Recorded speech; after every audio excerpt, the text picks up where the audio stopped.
Sober solo travel with Sophia. Let's talk about it. All right, y'all. Today, we are going to be touching on a touchy subject, but a subject that I think is so important for a lot of people. Now, I will fully transparently let you know that I personally am not someone who is sober, but that does not mean that I am not super excited to talk to someone who is and how that has related to her travel journey and all of that. I see Sophia is already in here and ready, so we're about to go ahead and let her in. Thank you all for joining, and yeah, let's see.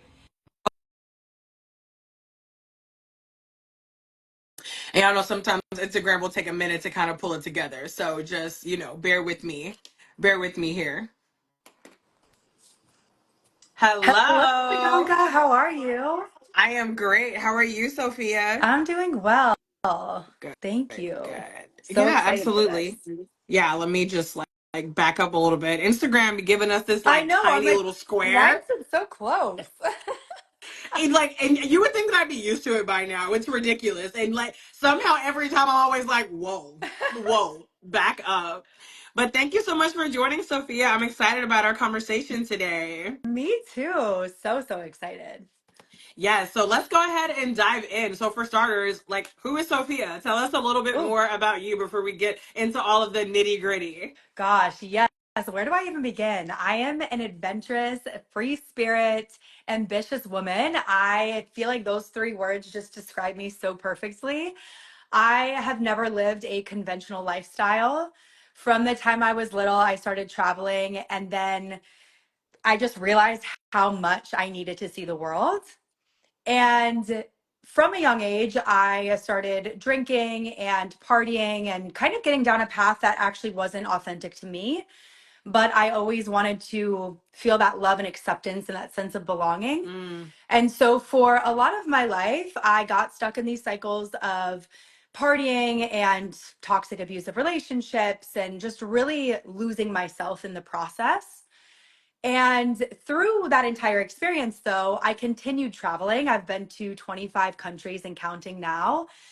And travel was the one thing that always brought me back home to mm, myself. It was like, mm. okay, I know that I'm lost with like the partying and I know I don't really know what I want to do. And, there's a lot of chaos, but travel was that one thing that just always just made me feel so connected to myself and would light my heart and soul on fire. So I always knew, okay, I have to make this a part of my lifestyle. And then at 29 years old, I had a huge spiritual awakening. I remember looking in the mirror and not recognizing the woman staring back. I was in a ton of debt. I lost a lot of weight. I was heartbroken out of a relationship. And in that moment, I was like, something has to Yeah. change. I can't keep living this way. And so, yeah, that's basically, I decided to embrace sobriety. I got into the healing journey, and now I'm an EFT tapping coach for other women that are adventurous, free spirits that want to create a life that's actually true to them.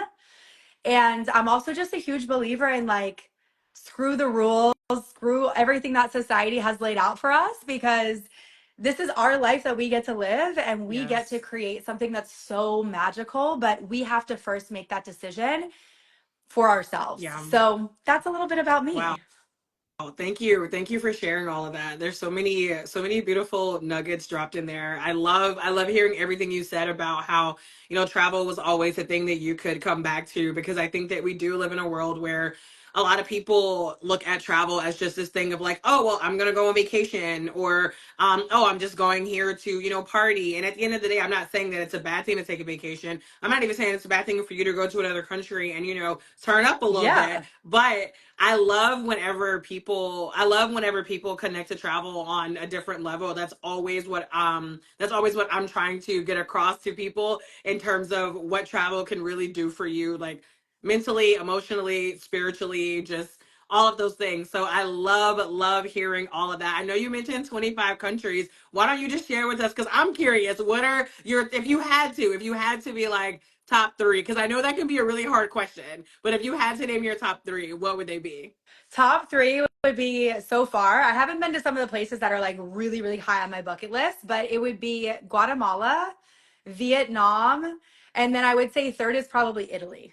Okay. Okay. You know what? Wow. Okay. First of all, I love that these are three different continents. Yes, So exactly. I like variety. yes, that's incredible. I absolutely love the variety there. I have Guatemala is very, very high on my list. I Oh, have heard girl. so many amazing things. I know I'm trying to go this year. It's like, huh, but I also am like, yeah, I'm at my travel plans for this year are very ambitious. Yeah. So, like 50% of me is like, Bianca, relax. But the other 50% of me is like, but I'm gonna be right there. I'm gonna be so close. Just hop on over there.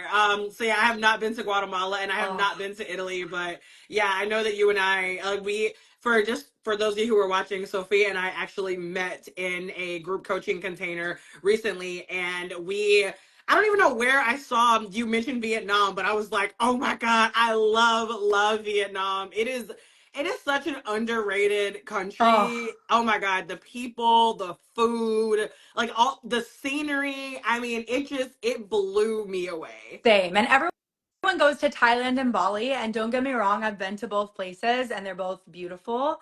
But Vietnam, I'm sorry, it Yeah. takes the cake. That's so funny. Look, I feel like one of my hottest hot takes is that like Vietnamese food is better than Thai Oh, food. And okay, so you agree. You agree. Oh wait, are you muted? I can't hear you. Oh yeah, I can hear you now. yeah, by miles. Like Okay. Vietnamese food for me, like chef's kiss. Yeah, It's so good. it's pretty top tier. And I Yeah. love Thai food. I do, but I'm telling you, like Vietnamese food is just in its own lane. I think that's the thing for me. Is like I love me some Thai food, but as far as like you're not gonna compare to this. To me, Yeah. Vietnam, they got it. Yeah. Yeah. 100%. I could not agree Okay. with you more.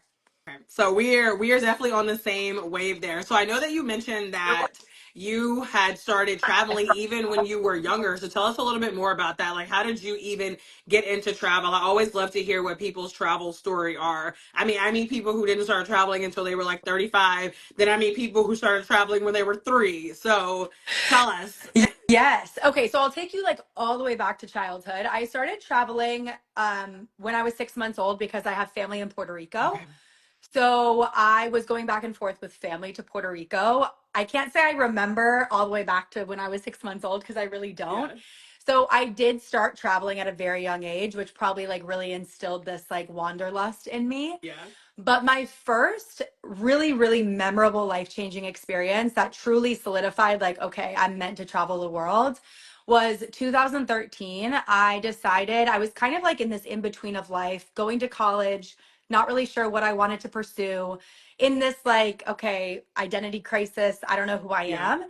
So I started looking into volunteer opportunities around the world, and Africa was always very high up on my list. And so I started doing research. I landed on Ghana. I got in touch with an amazing, amazing community there. And I told my parents, they were like, oh my God, what? You're going by yourself? Like, no way. This is so dangerous. And I Yeah. was like, okay, well, I'm going anyways, and you can trust me. And this is just the start of many, many travel experiences. So buckle up. Yeah. And I booked a flight there. I went with by myself, but I went with a group of probably like 10 other volunteers. Yeah.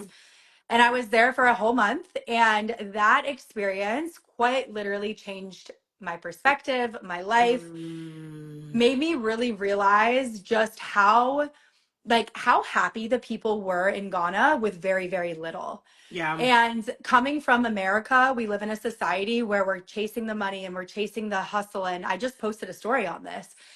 And it's like, come back to the things that actually make us happy Yeah. because it's not the external stuff. It's not, it just isn't. We can value different things in this world and to each their own. But at the end of the day, like I value like health and connection and love. And Ghana was such a beautiful example of that. Like the people were so vibrant, so friendly, so happy, so grateful with very, very little. And I volunteered at a children's orphanage while I was there. And it just really completely shifted my perspective on so many things in my life. Mm, So after being there for a month, I came home and I remember just saying to myself, I have to travel the world. I need yeah. to volunteer more. I need to see more countries. I need to understand how other people live because unless you leave where you're from and unless you get to another country, get to another culture, learn about different religions, you always are conditioned to believe that your way is the right way.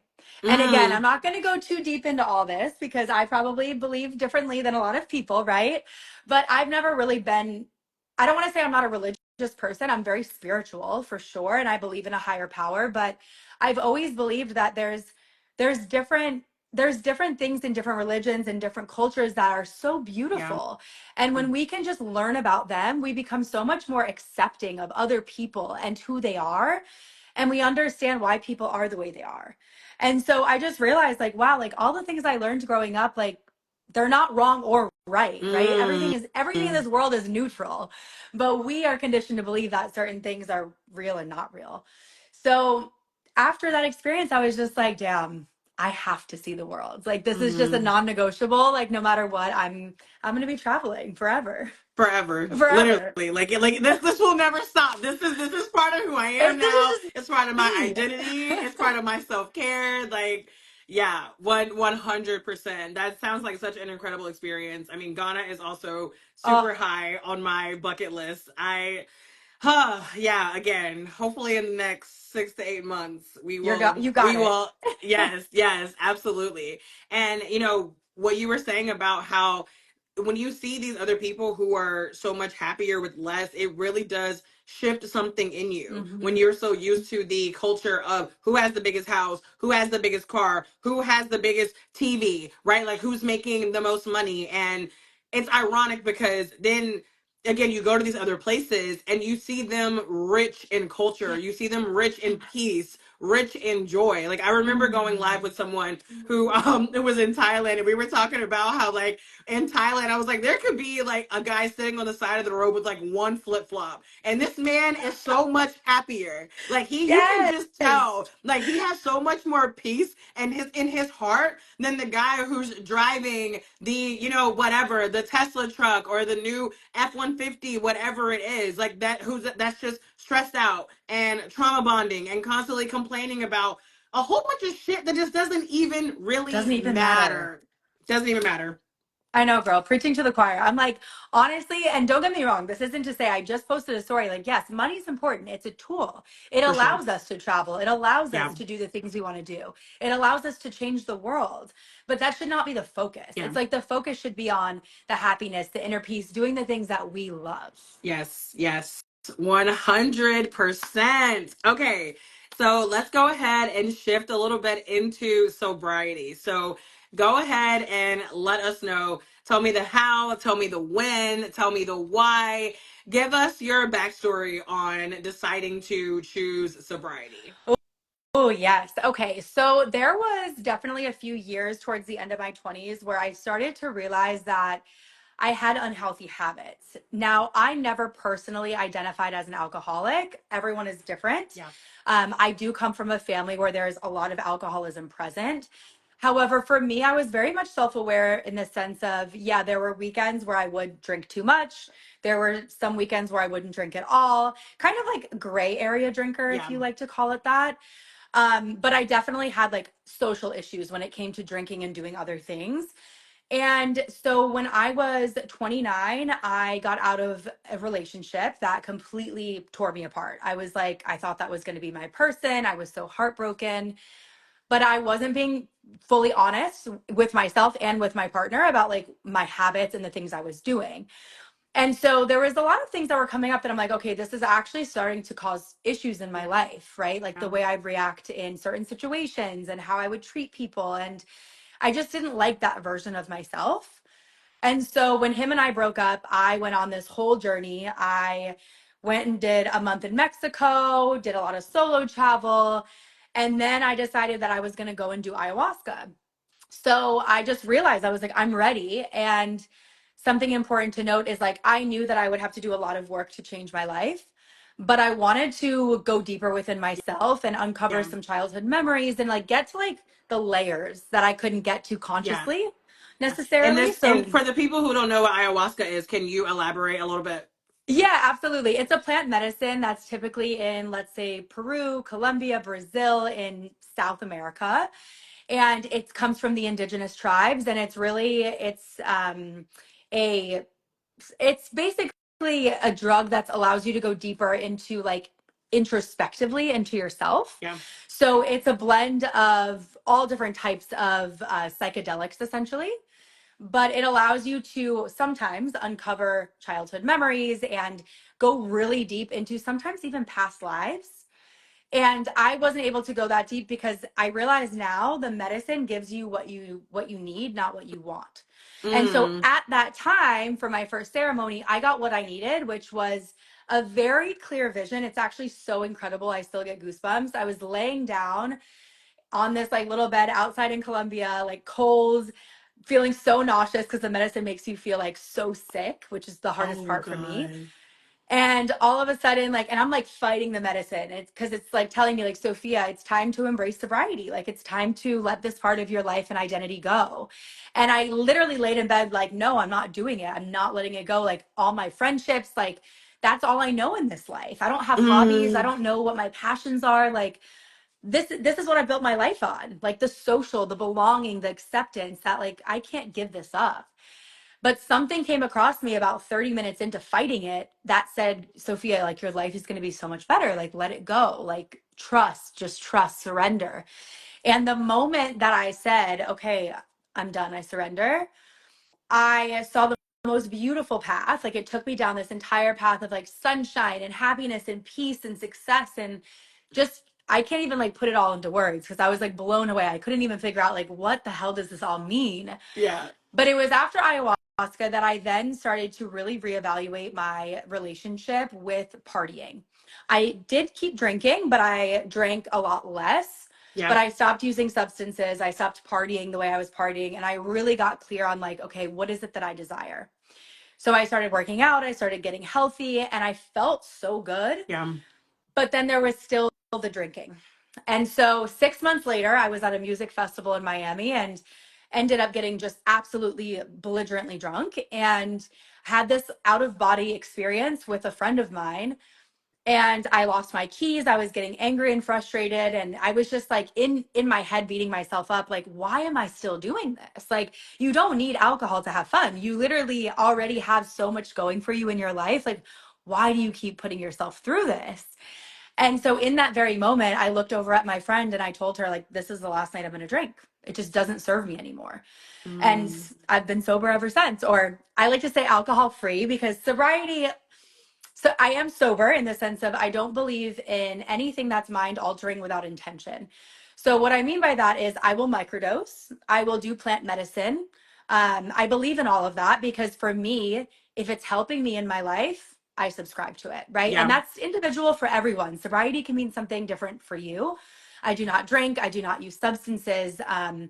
And so I'm very like a hard no on all of that, of course. Yeah. But just to, share that because I think everyone has like a different, there's a big stigma around it. Like, oh, Yeah. you can't be sober if you microdose, but to each their own. So yeah, in that moment, October 21st of 2023, I was like, no more. So I'm a year and 7 months sober now. And to be completely honest, it's been the most life-changing decision I could have ever made. I Mm. am a firm believer that you can unlock your true potential when you let go of the thing that you're really scared to let go of. It's always the thing that we're avoiding that's Yeah. actually the thing that will change our life. Mm. Yes. Yep. Yes. You can't keep running. Yeah. And if you do, like, I mean, you just, you feel it on the inside. Wherever Like you you, are, there you are. yeah, Like your exactly. emotions, you cannot outrun your emotions. It's like you can literally book a one way to Australia across the universe. And if you have not healed what's inside, it's not just going to magically disappear. Yeah. No, 100%. And thank you for sharing that. Thank you for sharing your story and your journey because again, like I know that it's relatable for a lot of people. I mean, I know that I talk to people who are, on a sobriety journey and, they have, tried different things. And one thing that I love that you acknowledged is how, even after you had this this moment in Colombia, I almost said Peru.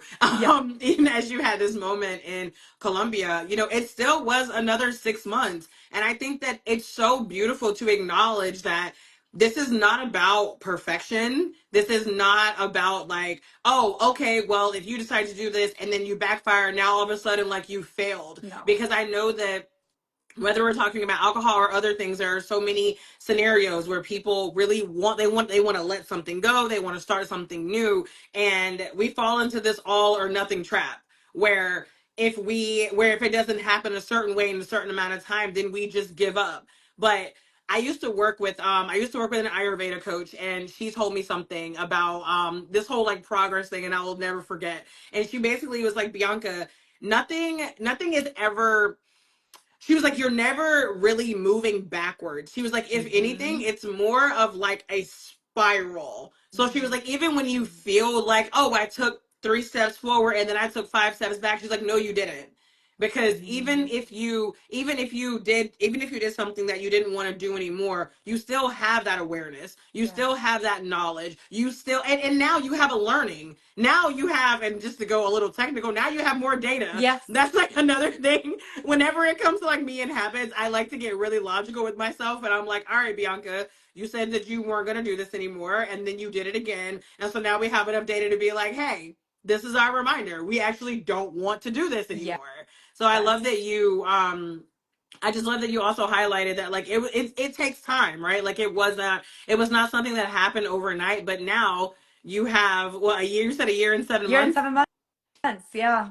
Now you Yeah. have a year and 7 months worth of data that says like, hey, it's better over here. and Exactly. and that's And it's, hard. Like, oh, go yeah. ahead. Oh no, sorry. There's a little bit of a lag, so I'm like, ah. Oh, sorry about that. uh Yeah, it's live as always. It kind of always does what it wants, I unfortunately. know. I know. No, I was just gonna say a lot of times people are so like strict with themselves, like, oh, it has to be this way, like you said, the all or nothing. Yeah. And then what that also creates is like that shame and that guilt, which actually then just holds us back even more. So it's like it's okay if you quote unquote mess up, which you can't really mess up anything. It's like you're just like you said, getting more data. And it's okay. You can literally start fresh. You can rewrite your story anytime. I tell this to people all the time. I don't care if you're 40, 50, 60 years old, you always have the power of choice. You can literally Mm, wake up tomorrow and be like, I don't like the person I've been. I'm ready to rewrite my story and still giving love to that old version of you. Like, yes. make sure that's a part of it as well. Because I love Party Sophia. Like, she had fun. She was the life of the party. Like, she made a lot of people laugh. But, like, at the end of the day, it just, I needed to let go of her because I had to get to where I am at this point in my life. And you have to at some point be honest with yourself. Yeah. Mm.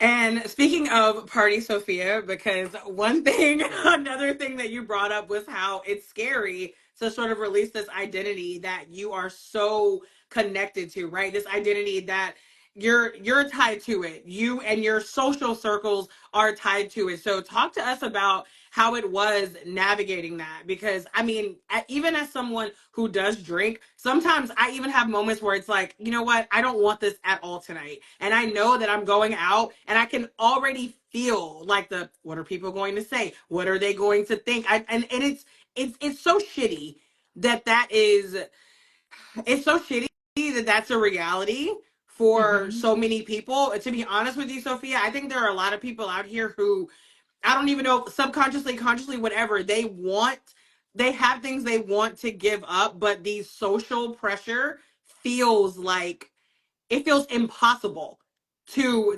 overcome. So tell us a little bit about your journey navigating that. Yeah, great question. I would say that the first few months were really hard because, again, like you just said, I felt so nervous about the judgment. I was so scared of what my friends were going to think and losing friends, right? Because all of us had such a good time together. But after a couple of months, I will say, if you are so grounded in your why, so why do you want to stop drinking?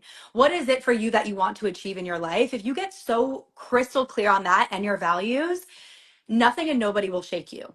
So I would say, no matter what, yes, there is going to be some judgment. There's going to be questions, but you have to ask yourself, do I care more about other people's opinions and judgment of me or my health and my life and my potential? Mm, Because if it's the latter, like me, then who cares what anyone else says? And so the first couple of months, I definitely like made excuses like, oh yeah, I'm boring now. Sorry, I live near an airport, so you're gonna hear a You're plane coming overhead. good. Um, and so it was like, yeah, I was nervous about judgment. So I'd always be like, oh yeah, I'm boring now. I don't drink for a couple months. And then finally I was like, wait a minute, I'm not fucking boring. I am actually really fun regardless. And I'm actually doing this to better my life. And I'm making a decision that a lot of people won't make. And so guess what? I'm owning that and I'm taking my power back. I'm not boring. And why am I like throwing myself under the bus? And I remember having that realization. And after that, I was like, all I would say is no. Like if people are like, "Oh, are you drinking?" No. And there was no question after that. And my friends Oh, stopped pushing me. My friends stopped questioning me. And the people that kept questioning or whatever, were not really friends anymore. Because at the end of the day, like the people that truly supported me and they truly saw that I was changing for the best, honored me and they didn't question me because at the end of the day that's disrespectful and you don't cross the boundary like that. So it's kind of like you navigate it and it's uncomfortable, yes, because you are giving up an identity, but it's also so liberating. And I tell people this all the time. I'm like, sobriety is not restriction, it's liberation. Like when you give yes. up alcohol, you're not losing anything. In the beginning it might feel like that, but you're gaining so much. You're gaining your health, you're getting gaining deeper relationships, you're gaining traveling and being present when you travel. You're gaining Mm. so much mental clarity and energy. And it's just, I can go on and on. So yeah, it Oh my was God. hard, but then it was so liberating. Oh, I mean, I can feel like what you were saying just like in my spirit. Like when you said when people ask, I just no. Like, can we just talk about how liberating it is to not give an explanation? To Like, just to just for no to be the end of the sentence. that's it. There's no need because if you know who you are and you're standing in your truth and you're owning your power, who cares what anyone else has to say? No, no Mm, is enough. And I tell people that all the time. No is enough. just man, I'm thank you. Thank you, Sophia. This is yeah. I'm so happy to be hearing this and I know others are as Oh, well. so glad. So tell us about where this ties in with travel. How did going sober I love it. how I'm gonna get it together. How did going sober impact your travels? Oh my gosh, night and day difference. So I used to travel, yes, to see a new country, but almost as an escape. And I know a lot of people do this. A lot of digital nomads are escapers. It's just who we are, right? By nature. It's like, oh, if we just travel, we'll forget about the problems we have back home. However, Mm-hmm. as I said earlier when we were talking, wherever you are, there you are. You cannot outrun your emotions. And even when I first got out of that relationship, I was still drinking and I went to Mexico and I felt like I was walking through a cloud. I was not present. I was doing all the tequila tastings possible. I was packing my days with a million different activities just to check things off a list. So it was very much like the autopilot that we feel living day to day, but in travel. It was like, oh, Mm-hmm. I'm just going to do all these things. I'm going to get home. I'm going to be accomplished. But when I used to travel, I would get home and I was like, I need a vacation from my vacation. And I know everyone understands this because Yes. we leave to escape and then we fill up all our time and then we get home and it's like, "Oh my god, I didn't even fucking take time for me to just be present, to just soak in the beauty, to just listen to the birds and grab my coffee and just sit in silence." And a lot of times I was partying. In my early 20s, I was doing a lot of hostels. I was always out drinking late at night. I would get home at 3 in the morning, sleep all day, and I would miss the sunrises. I would miss the things that I love, love, love to do now. So sober travel has shifted everything for me because now I go places with so much more intention. And travel has actually now become a portal of creativity and self discovery for me. Like, I go somewhere now and I'm just like so in awe of the architecture and the art and the food. I'm such a huge foodie, like, oh, girl. And everything is just such an inspiration. I'm like, oh my gosh, this is why I travel. Like it literally lights my heart and soul on fire. And like even just talking to Mm. you right now, I'm like, this is how I know travel is what I'm meant to do because I can like I get so excited. Like Yes. I'm so freaking passionate about it. And yeah, it just shifted so much because I wake up in the mornings, I watch the sunrise, I don't have a hangover, I connect with people on such a deeper level. And I'm not constantly focused on when am I getting my next drink. It's like, Yeah. no, I don't have to rush. If there's a day when I'm traveling that I literally want to do nothing, I do nothing. If there's a day where I want to go and jump out of a plane or go and do something epic, I go and do it. But there's Mm-hmm. not that like force and that rush and that like needing to do all these things. It's like, no, I'm going somewhere to truly soak in the beauty and to experience, to soak in the beauty and to experience the culture. Yeah. Like that's why I travel. And that, I mean, in my probably very biased opinion, is the best part of travel. That is the beauty of travel, is going somewhere else and slowing down, Yeah. going somewhere else and being fully present. And I know that I've talked about even like my journey sometimes like as a travel creator and how like I love being a travel creator, but like even I have had to like I've had to get to the point where I'm like, Bianca, you know what? You don't owe these people on social media nothing. Like you Nothing. don't. Like at the end of the day, like yes, you're a travel creator, and yes, there are people who they're like, oh, we want to see this, we want to see that. And I'm like, some things are just for me.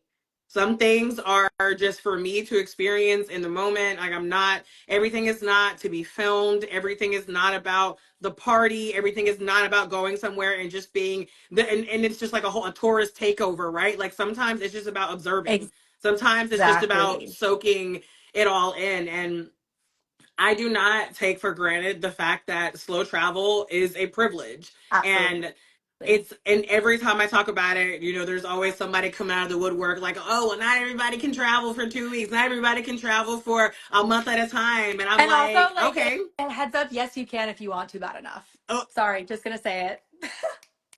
that part. If That's the there's a will, part. there's a way. Thank you. That's the part. That's the part. Don't And care. even if you and going back to it not having to be all or nothing, even if you start small, right? Maybe the next time you take a 5-day trip, let's not even go crazy and say you reserve a full day. Maybe you reserve half a day. Maybe you reserve a morning or an afternoon where you're like, you know what? We're not going to book an excursion. We're not going to wake up and then it's automatically shot o'clock. Yes. Okay? Maybe Exactly. like maybe we are gonna get up and watch a sunrise because yeah, I get it. It's early, like, oh my god, Bianca, you get up so early, and I'm like, but have you ever looked at the sun? What have you? Have you ever watched the sunrise like hiking a volcano in Bali or overlooking the volcanoes at Lake Atitlán in Guatemala? Like you trust me, you want to see a sunrise. You want to It's see more this? important than that last tequila shot, I promise you. That's what I was going to say. I was going to say, you being in this moment is going to mean so much more. I mean, I remember whenever I was in Panama, like our apartment was on the 31st floor and it overlooked the water. And when I tell you, like I used to be like, Bianca, you probably shouldn't even be staring at the sun this much because I could not look away at the awe. And it's like these are the types of things that they seem like they're so small, but they're the types of things you remember 10, 20, 30, Exactly. 40 years from now. Who cares? It's like, oh, this one night you got so drunk, you did whatever. And I'm not, again, y'all, I am fully transparently, I drink, okay? I am a social drinker. Like I'm not sober, but I will tell you that I even, like I said before, I even have moments where I ask myself, I'm like, do you want to miss out on this just for what? For fun? Hmm. Exactly. Oh, I'm so glad you said that. And yeah, again, to each their own. I'm not one of those girlies either that's going to be like, oh, you need to be sober. Like, we all have our own relationship with Yeah. alcohol, but become more aware of it, right? If it is something that's holding you back, like it was for me, then reevaluate that relationship. Yes. And I'm telling you, travel and life in general gets so much better when you're not in a daze all the Yeah. time. Like, it's just a fact.